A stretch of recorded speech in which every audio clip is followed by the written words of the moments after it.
Listening Fanfiction presents The Letter Boy by Just Another Wise Girl, based on the book series Percy Jackson and the Olympians by Rick Riordan, narrated for you by Sierra Steinbrecher. The Letter Boy. Annabeth Chase was many things. She was prideful, intelligent, brave, and honest. But most of all, she was lonely. She had started off in this new school called Goody High, though she still had no idea what was so good about it.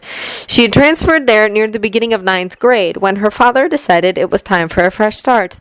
You see, Annabeth's parents had divorced a few months ago, and her father immediately began dating a new woman once the papers were finalized. The woman, Susan was her name, though Annabeth preferred to call her the stepmother, had 2 children. They were twin boys, 4 years younger than Annabeth, so it was safe to say that they were like the devil's spawn. They had moved to New York from sunny California, and Annabeth could already tell that this was going to be a bad idea. New York had admittedly beautiful architecture, but the people there were extremely rude, at least the people she met. Whenever Annabeth would walk down the hallways with her large textbooks clutched to her chest, her peers would sneer at her and give her the dirtiest looks. Some would tease her about her freakish gray eyes, and others would snatch her books away and throw them in the trash. Annabeth would always try to defend herself, but there came a few days where she would let the taunting get to her. Freak. Teacher's pet. Jerk. She hated it. She hated everything that had to do with this school, and it wasn't like her so-called family were much help.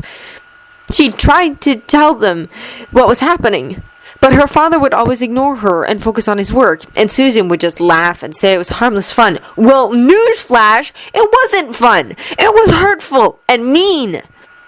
Eventually, Annabeth got used to the teasing, name-calling, and shoves into lockers. She didn't fight back anymore. What was the point? They'd only do something worse the next time around. And it wasn't like anyone was going to stick up for her either. She had no friends. No one wanted to associate themselves with ugly, know-it-all Annabeth Chase.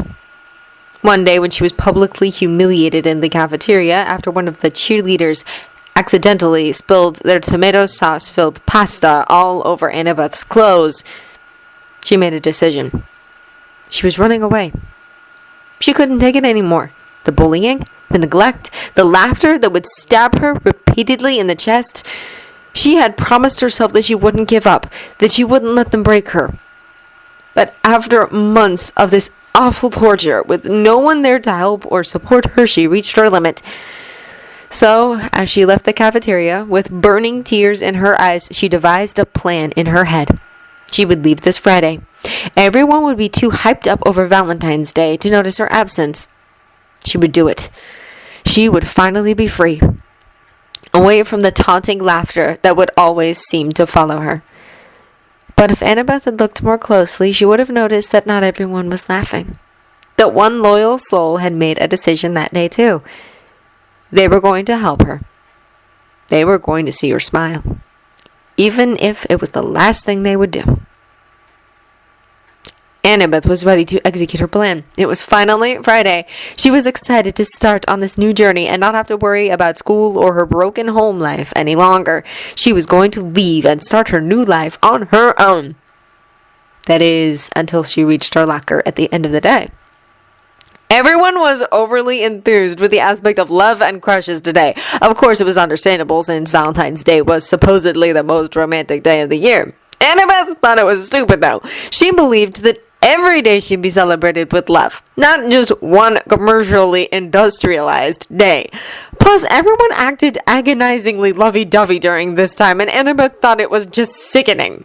The school was handing out little baggies with heart-shaped candies in them for students to give out to the people they cared for.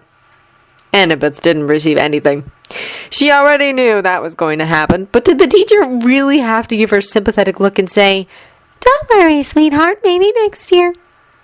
Annabeth didn't care. She didn't give 2 craps about these people, so why would she care about getting a baggie from someone? So she walked casually to her locker once the ending bell rang. passing all the students who were making out and groping each other in the hallways. Seriously? Couldn't you wait until you left the school before attacking each other like wild beasts? Once Annabeth opened her locker, to say she was surprised was an understatement. Inside her neatly organized area was a single lavender-colored rose with a letter attached to the stem. Annabeth had learned the meanings of roses from her old friend in California, Katie Gardner. If her memory served her correct, lavender meant enchantment or love at first sight. Wait, what? Love at first sight? This had to be some sort of sick joke. No one in this school could love her. No one even liked her. It was a prank. It had to be. They were just trying to mess with her head. The hallways were already starting to clear out once Annabeth decided to open the letter. It probably had "Psych!" or "Fold you loser" written in it. But instead of finding what she was expecting, Annabeth came face to face with large, sloppy handwriting. She looked around to make sure no one was watching her and began reading the semi-long letter. Dear Annabeth, hi, how are you? I hope you're doing well. So I guess I should start off by saying Happy Valentine's Day. Do you like the rose? I had to search Google to find out the right meaning to give you. Knowing you, though, you probably already knew what it meant. You're so smart. It's one of the reasons why I like you so much.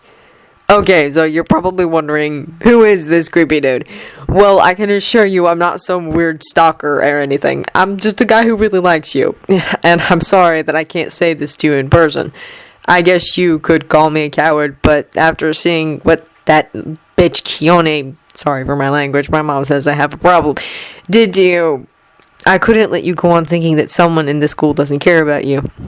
I should have talked to you the first day you came here, but you look so beautiful it hurt to breathe. Okay, I'm sounding sappy, but I can't help it. You're so amazing and pretty and smart and nice, it makes my brain turn to mush. So I decided that I'm going to write to you. Not forever, just until I have enough courage to talk to you. You're still intimidating, but in a good way, though. I'm sorry if you find this creepy or weird, but I figured this was the best way to talk to you. I promise you that I'm not like the other kids in our grade. I'll never be mean to you, and I promise that I'll find a way to protect you. From your secret admirer. But yes, if you want me to stop, just say the word. But I know how much you hate not knowing something, so I can assure you that I'll reveal myself to you one day. Annabeth stared at the letter in shock. That had to be some of the nicest things anyone had ever said about her. This couldn't have been some practical joke. No one could write something like this and not mean it. She had to find out who this mystery boy was. But who could it be? She really didn't have any leads except that he was in her grade and he has her lunch. Who could have written something so wonderful and sweet? He was certainly right about one thing. She hated not knowing something, and she swore that she would meet this boy no matter what obstacles lie in her way. So instead of fleeing like she had originally planned, Annabeth stayed. She stayed because one person reached out to her. One person cared. He made her feel wanted and welcomed. She stayed for him. Annabeth was now in the 10th grade, and she still had no idea who the letter boy was. He had kept his promise. He wrote to her every week. It was never as long as the first letter he had given her, and he never gave any hints as to who he was. But she still loved receiving them. At first, she thought it was a cute gesture. Every time she opened her locker on Friday, she would smile when she saw the letter waiting patiently on her shelf. But then she found herself getting antsy about it. All she could think about was the sweet message that would be waiting for her at the end of the week. She'd catch herself rereading the previous letter over and over again until Friday hit. She felt like some lovesick puppy or something. She had already admitted to herself that she had a slight crush on the mysterious letter boy, but it was ridiculous to even feel that way, right? She didn't even know who he was, for goodness sake. But when he wrote to her, none of that seemed to matter. He would write things like, "Your hair is curled like a princess. It makes sense since you are one." Or, "I saw you smile in the library the other day. I swear I've never seen anything more beautiful." Sometimes he would write jokes to her. "What did one Oneshot say to the other?" "Nothing. They just waved." Big smiley face. He would usually end his jokes with emoticons, Annabeth noted. Although they were extremely corny, his jokes always found a way to make her laugh. She liked him. She liked him a lot. And she kept wishing every day that she would be able to meet him. Valentine's Day rolled around again, and this time the school was giving out heart-shaped boxes filled with chocolate inside. And, as was expected, Annabeth didn't receive anything. The thought didn't bother her, though. She preferred letter boys' messages anyway. So, as the day ended, she happily skipped to her locker. Yes, she actually skipped! She ignored the strange looks that her peers were giving her, since they were never so used to seeing her with a smile on her face. She was still getting bullied, but much less than she used to. She figured it was letter boys doing, and that gave her all the more reason to want to thank him. She opened her locker, and this time, there were 2 roses. One was lavender like the year before, and the other was a beautiful shade of blue. She had already heard of blue roses, but she had never seen one in person before. She remembered the meaning of it was the unattainable. She smelled the rose and smiled as she opened the letter. Dear Annabeth, Happy Valentine's Day. I figured that I should give you a new rose this year and make this our little tradition. So you might be wondering why I chose a blue rose. Well, for one thing, blue is my favorite color. I literally eat anything blue. Pancakes, Coke, even pizza. I know you might think it's kind of a strange thing to admit to, but there's a story behind it that I'll tell you about one day. I also own a large amount of blue clothing. I think my favorite thing, though, would be my dark blue Converse. I wonder what your favorite color is. Maybe it's stormy gray, like your eyes. Or honey yellow, like your hair. Probably not, since that would be kind of narcissistic of you. Yes, I looked that word up. And you are most certainly not narcissistic. Anyways, back to the rose. As you know, it means the unattainable. I chose it since, well, because you're unattainable to me. You're everything I ever want in life, but I don't deserve you one bit.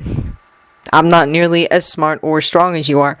I heard what you said to Nancy when she was making fun of your shoes. Honestly, though, how are you so witty? That comment about her crazy clan hair was classic. You literally left me laughing for days. I'm glad to see you smiling more. You brighten up the whole room whenever you do. I heard you laughing a few times too, from my jokes most likely, winking face, and I swear it sounded like an angel's laugh. Yes, I'm getting corny again, but you should know that that's how I am. Plus, I think you like my corniness. Well, I hope you like the roses, and I hope you have an incredible Valentine's Day. I'll write to you soon. From, your secret admirer. P.S. Here's a little something we have in common. We both like Greek mythology. P.P.S. I also like you. A lot. Annabeth grinned widely as she shut her locker. She loved that he shared a little about himself and had unconsciously given her another clue. He wears dark blue Converse, so all she had to do was look at all the boys' feet to figure out who he was. Not that hard. Right? She found it cute that he cared so much about a color. Sure, it was weird, but an adorable weird nonetheless. She wondered what her favorite color was. She had never given much thought about it. Maybe red or purple? She wasn't really sure. Either way, she was determined to figure it out. She was too busy daydreaming about Litterboy to notice a mob of people rushing her way. They had knocked her from side to side before she lost her footing and fell face flat on the floor, her roses and letter flying out of her hands in the process. She quickly collected the letter and was about to reach for the flowers when someone else picked them up for her. She looked up to find a cute raven-haired boy kneeling in front of her, smiling shyly. He held the roses out to her. She took them cautiously, not knowing if this boy was just like all the others. "Are you okay?" he asked. "You fell pretty hard." Annabeth's eyes widened in surprise. No one ever asked her of her well-being, except for Letterboy. No one really cared. She let a small smile escape her lips. "Yeah, I'm okay. Thanks." Annabeth wasn't sure why, but the boy's cheeks were a deep red as he smiled back. She liked his smile. It was friendly, and it held a sort of warmth to it that Annabeth wasn't used to seeing. "I've got to go," the boy said quickly. "My mom's waiting to pick me up." "Oh, okay," Annabeth responded disappointingly. She didn't want him to leave. This was the nicest social interaction she'd had in the past 2 years. The boy helped Annabeth up and began walking away, but not before looking over his shoulder and calling out, "Happy Valentine's Day." Annabeth waved back and said the same. She walked home thinking of the nice boy in the halls. She had never seen him before today, but he had this friendly aura about him that made her want to see him again. Just before he had left, she caught a glimpse of his eyes. They were a gorgeous shade of sea green. They reminded her of the ocean and how much she loved spending long afternoons on the sand in the Californian sun. That day, Annabeth decided on a favorite color. 11th grade rolled around and Annabeth thought of a brilliant idea. During the summer, she had missed Letterboy's messages. She found herself rereading his old ones from the past 2 years. Yes, she kept them all. When an idea sparked through her mind. Letterboy always wondered some things about her, but since he was too afraid to speak to her in person, he would never know. So she decided to write him back. She would leave her own message every Friday morning for him to find when he left his letters. The plan was foolproof. That is, until she started getting self-conscious. What if he doesn't like what I wrote? What if he laughs at it? What if he doesn't write to me anymore? Stop it, Jace. He won't stop writing. He'll appreciate the effort you made.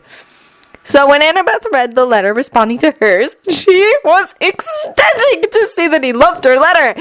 He also said that it was about time that she wrote back and that he was waiting for her reply. Gods, how did he always find a way to make her smile? Even on her worst days, he always manages to brighten up her day. Whenever she'd get in a fight with her stepmother, he'd write something encouraging. Or if her peers, who haven't bullied her as much lately, are being inexplicably mean, he'll write something to make her laugh. She thinks that's what she liked most about him. That he was always there. He was constant. He was permanent. And she needed that. She needed someone who will always have her back. Who she can trust to be there in times of trouble. And that was Letterboy. She imagined what he would look like. Not that looks mattered to her, but it would be nice to put a face to the words. Maybe he'd have dirty blonde hair. Maybe brunette. Would he have blue eyes or brown? Is he tall? Is he short? Does he wear glasses? What's his smile like? Annabeth likes to think that his smile is incredible as well as the rest of him. She wonders what it would be like to kiss him. If Annabeth is sure about one thing, it would be that he's an amazing kisser. How can he not be? For those sweet words to come from his mouth, he must have sweet lips too, right? Okay, now she's sounding like those gossipy girls who obsess over boys and the latest fashion trends. She wasn't like that, but she still wonders. Dreams about it, even. It was during Christmas time when she asked him if he would give her a kiss. It took all her bravery to do it, but she wanted to know. She needed to know. When she opened her locker that same day, she was worried he'd just swoop in out of nowhere and kiss her. She didn't like to be surprised. She had to prepare herself beforehand. So when she found a bag of Hershey's Kisses in her locker, along with his letter, she laughed. She laughed loudly, not caring what other people thought of her. She should have known he would have pulled something like this. It could be so silly. Dear Annabeth, I didn't want to give you just one kiss, so I gave you 50 instead. Is that okay? From your secret admirer. But yes, I'll give you a real kiss someday. Winking face. A few months later, Annabeth was dreading gym class. She had always been athletic and she loved playing sports, so that wasn't what bothered her. No, what bothered her was the uniform she had to wear for the volleyball unit. The shirt was fine, but it was the shorts that unnerved her. They were black short shorts that exposed way too much skin for Annabeth to be comfortable with. It wasn't like she was ashamed of her body or anything. On the contrary, she thought her body was perfectly fine. But the class was co-ed. And the boys, well, let's just say they weren't the most polite gentlemen. She walked out of the changing room with her head held high behind a few of her classmates. The boys began wolf whistling and catcalling as the girls went to their respective benches. Everyone began doing the required stretching when suddenly Luke Castellan, football extraordinaire, stalked up to Annabeth's side. "Hey, baby," he said in his low monotone voice that had every girl spooning. Well, every girl except Annabeth. "I'm not your baby," Annabeth replied, glaring holes into Luke's head. He leaned in close, too close for comfort. "Oh, come on, sweetheart, don't be like that. What do you say we ditch this place and take a trip to the janitor's closet? Who did he think she was? She wasn't about to go ditch class to hook up with him. She wasn't some sort of floozy. If he didn't give her back her personal space in the next 5 seconds, he was never going to have children. No way, she growled. Now leave me alone. She turned and stomped away, feeling quite pleased with how she handled herself, but not before Luke slapped her butt. She froze. She could hear the loud laughter from the other students, and she could practically feel Luke's victorious smirk. When she had regained her senses, she was about to go off on him when another voice interjected. What the heck, dude? She turned to find Green Eyes, or more specifically, Percy Jackson.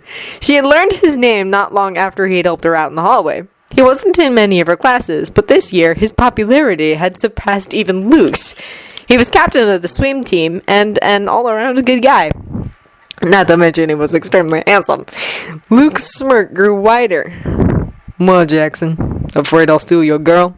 Annabeth could tell Percy was trying to hide his blush, but the tips of his ears still turned red. She's not my girl. Annabeth wasn't sure, but she thought she detected a hint of sadness in his tone. But you should still treat her with respect. So apologize, Castellan. Luke scrunched up his nose, like the thought of apologizing to someone disgusted him, which it probably did. And what if I don't? Percy narrowed his eyes. Then you'll have to answer to me. The students started forming a circle around the two teens, as if sensing that a fight was about to break loose. Luke sneered at Percy, then laughed coldly. You sure you want to do this, Jackson? Over some Blanco? Percy's eyes flashed murderously as he stared Luke down. He took one look at Annabeth, who was honestly worried about this boy's safety and, admittedly, his sanity, and clenched his fist. Bring it on, Luke. Luke smiled cruelly. I'm so going to enjoy this. The two circled each other before Luke threw the first punch. Percy dodged easily and hit Luke's back with his elbow. Luke cried out but retaliated by kicking Percy in the chest. He stumbled back, which allowed Luke to get a good punch to his jaw. Percy quickly recovered and swept Luke's legs off the floor. Luke hit the ground with a hard thud before Percy hit him in the eye with a powerful punch. Eventually, Coach Hedge came back from the teacher's lounge and broke the two up. He walked them to the principal's office while yelling at them through his bullhorn. Fortunately, just before they left, Annabeth caught Percy's eye. She mouthed a silent "thank you" to him, which resulted in a shrug and a bright smile spreading across his face. His smile was infectious, so Annabeth couldn't help but smile back. She didn't see Percy for the rest of the day. It was soon Valentine's Day. Once again, the school decided on handing out red, white, and pink jelly bean packets. As always, Annabeth didn't receive anything, to which she was grateful for. She didn't even like jelly beans. She did like Letter Boy, though. And this year, he gave her 3 roses along with his letter. One was lavender, another was blue, and the newest one was a bright orange. She blushed deeply as she recalled what it meant. Desire. Dear Annabeth, I hope your Valentine's Day is going well. It has officially been 2 years since I've started writing you. Can you believe that? If you think about it, this could literally be our anniversary. It's been cool to be able to talk to you like this, and I know I may seem more of a coward than when I first began because 2 whole years have passed and you still don't know who I am. Trust me when I say I'm working on it. So this year's rose is orange, which means desire, as you already know. Look, I'm going to be truthful to you, Annabeth, because there's absolutely no way I could lie to you. I'm a guy, obviously, and I will always think that you're the most beautiful girl I've ever laid eyes on. Don't ever forget that. But I also think you're the sexiest. Is that too forward? I'm trying to explain my feelings, which is just downright embarrassing since my face is probably tomato red right now. But when I saw you in your gym class the other day, it was like you were trying to kill me. It took everything I had not to go up to you and kiss you senseless. I wanted to run my fingers through your hair and just show you off to the world, but hide you as well, because I didn't want those other guys to look at you. I don't want to sound overprotective or anything, but I hated the way those guys stared at you. I was ready to punch out each and every one of them, but that would have been too much, wouldn't it? Plus, you like to fight your own battles. which just makes you even more attractive. So now you know my ongoing struggle. It's becoming unbearable to control myself around you when you're becoming more beautiful every day, both inside and out. I wish I could tell you who I was. I'm just not ready yet. Not when your beauty is surpassing that of a supermodel. It's incredibly intimidating, but you wouldn't be yourself if you weren't intimidating. So do me a favor. Try to refrain from wearing those volleyball shorts around me. I know you don't know who I am, but please. It's just torture seeing you walk around in those things. From your secret admirer. P.S. You're cute when you blush. Annabeth needs a moment. She also needs a little bit of air since she lost all sense of breathing. Maybe some water too, because her throat feels extremely dry. And while you're at it, a chair as well, because her knees are about to give out. He thinks she's sexy? Her? As in Annabeth James? She thought of herself as many things, but never sexy. And wait, if he saw her in gym class, does that mean he's actually in her gym class, or was he just passing by? It was so frustrating. Why couldn't he give her a clue that she could actually use? And how did he know she'd be blushing? He knows her way too well. She looked around the hallway to see if there was anyone who would strike her as letter boy. But no one seemed to call out to her. She was seriously starting to get angry with him. How could he not realize the effect he has on her? He couldn't be that shy if he could just so blatantly call her sexy via letter. She was going to find out who he was. It would be difficult since he is, after all, very cunning. She's tried to catch him many times before, and all of her plans have failed thus far. But she was going to do it. She promised herself. By this time, next year, she would know Letterboy's identity, and nothing was going to stop her. Senior year had finally arrived. This was the year that things have thankfully started to turn around for the better. Annabeth was no longer being ignored at home, and her parents were actually being nice to her for once. They even went on a family vacation to California during winter break. It was a little awkward at first, but Annabeth enjoyed the quality family time nonetheless. The bullying has completely stopped now. Ever since word got out about Percy and Luke's fight last year, the taunting, teasing, and laughter had rapidly decreased. Annabeth was happy now. She even made friends with a new girl, Thalia Grace, who looked like she stepped out of a bunk band poster, but was surprisingly very nice.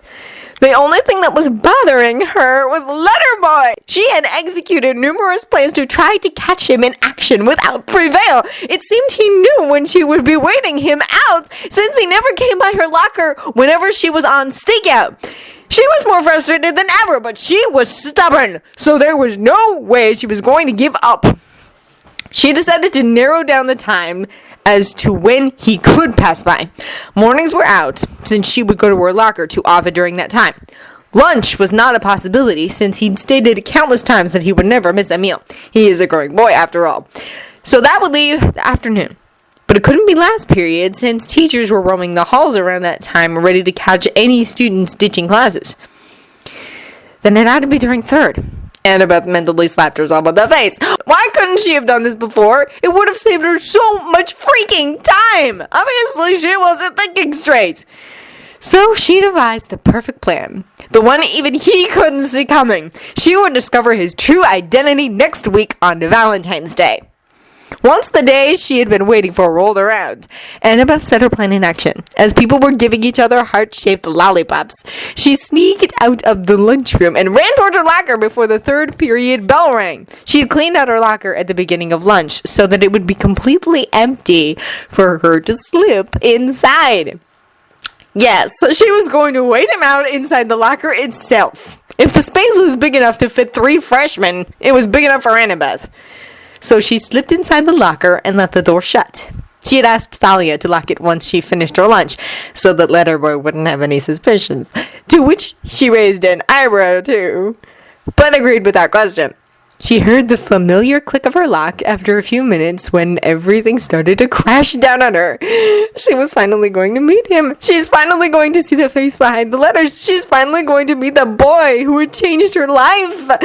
After waiting what felt like hours, there was still no sign of Letter Boy. A moment of panic began to wash over her. Where is he? Is he okay? Does he know she's in here? What if she got the time wrong? That would be awful since there was no way to escape. No matter how well Annabeth plans things, there's always some sort of flaw. Then she started thinking of what would happen if she met him today. What would she say? What would he say? Will he be angry with her? Will he be relieved that she will now know the truth? What if he wasn't ready to reveal himself yet?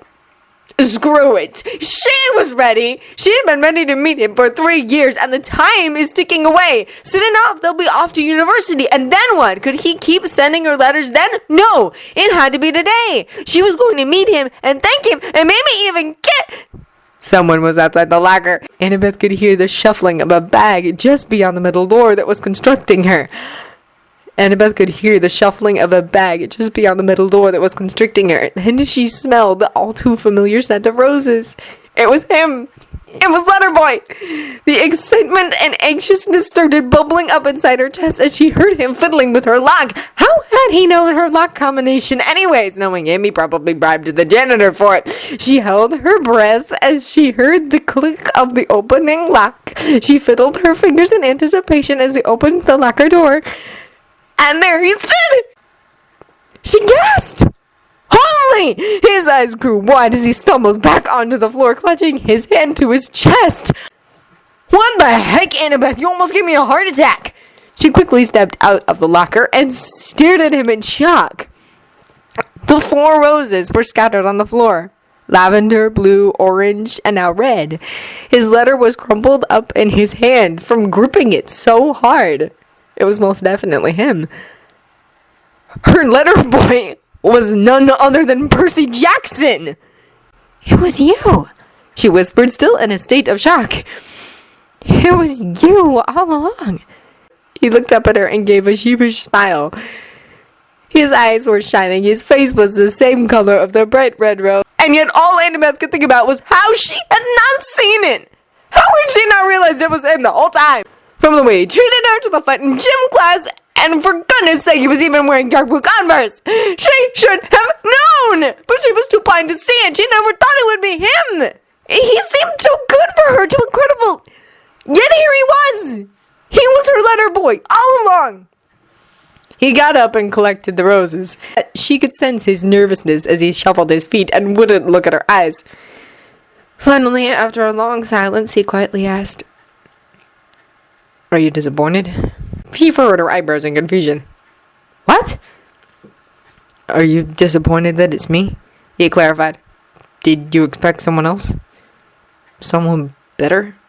She breathed out a laugh and put her hand under his chin so that he would look at her. She smiled reassuringly as his eyes bore into hers. There is no one that could have been better than you. Really? He grinned at her, which was a little lopsided, she noted. Really? She confirmed. She then took the flowers and letter from his hand.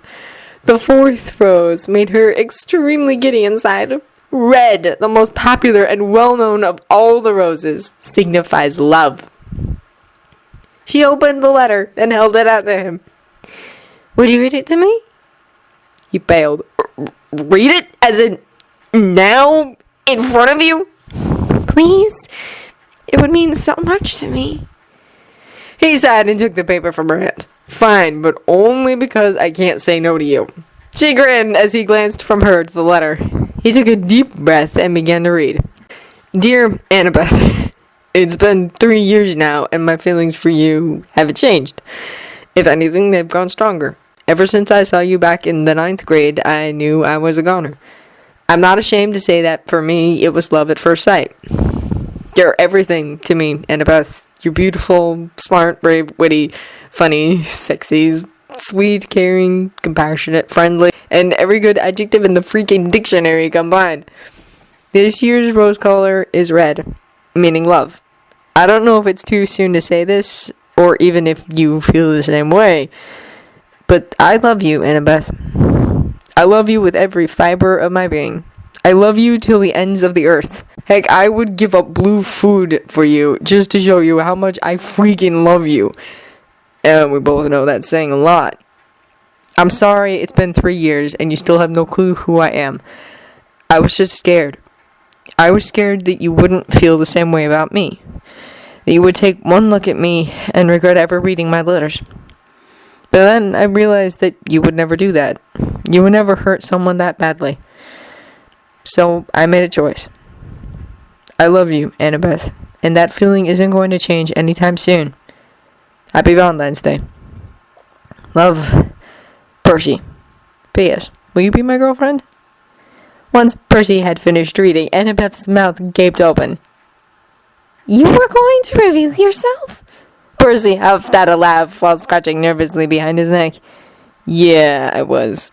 Although you kinda scared the pants off of me and ruined my romantic gesture. Her cheeks burned deep red. Sorry about that. He waved it off. Don't worry about it. The important thing is that now you know. Yeah. There was a long pause surrounding the two before she answered. Yes. His eyebrows furrowed adorably. Oh, I'm responding to your question. She laughed. Yes, I'll be your girlfriend. Percy's eyes grew as white as saucers and his smile was so large that it reached his eyes. Yes! He screamed as he fist bumped the air. He then wrapped his arms around Annabeth's waist and spun her around until they were both a dizzy, giggling mess. He set her back on the ground, but didn't release his grip on her. He leaned his forehead against hers as she wrapped her arms around his neck. Their bodies were flush against each other's, and his breath was hot on her face. Would it be alright if I kissed you right now? He whispered.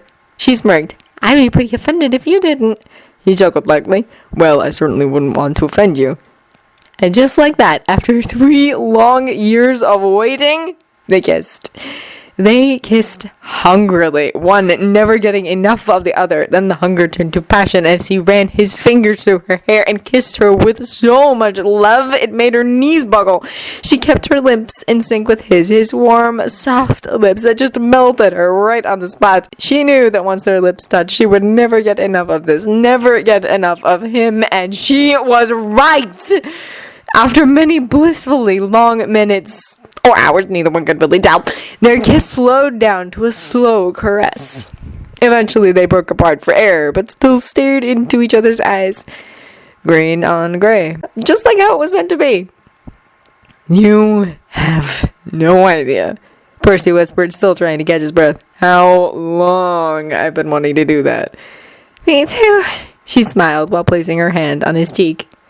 He leaned into it and placed his own hand above hers. I love you. She leaned in and placed a light kiss on his lips and whispered, I love you too. Really?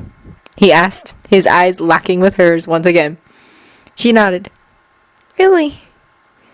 He grinned and kissed her again until the ending bell rang. He then took her hand and walked her to the parking lot. People stared and the gossip was sure to spread in a matter of minutes, but Annabeth didn't care. She had Percy, her letter boy. And that was all she needed. Annabeth walked into her apartment completely exhausted. She was going to wait for Percy to get home so that they could go out to dinner together, but she was just too tired. She decided to sneak in a nap before he arrived, so she trudged to the bedroom. She was surprised to find 2 items laying on her side of the bed. She smiled as she picked up the white rose and letter that Percy had most likely left for her. Her mind wandered back to years ago, when he would give her a rose every Valentine's Day during their high school life. It was sweet to see that he still thought of those times as well. She stared at the white rose in confusion, though. Weren't these ones associated with marriage? She shrugged away the thought and opened the letter. Dear Annabeth, will you marry me? Love, Percy. She gaped at the letter in shock. She then heard the bedroom door open, and there he stood in his work clothes with a ring and a dozen white roses in hand. She laughed and tackled him to the ground as they shared their first kiss as fiancés. And then as husband and wife. End of The Letter Boy by Just Another Wise Girl. If you enjoyed this recording or the content, feel free to leave a comment below or a review at the original story from the link in the descriptions. Thank you for listening.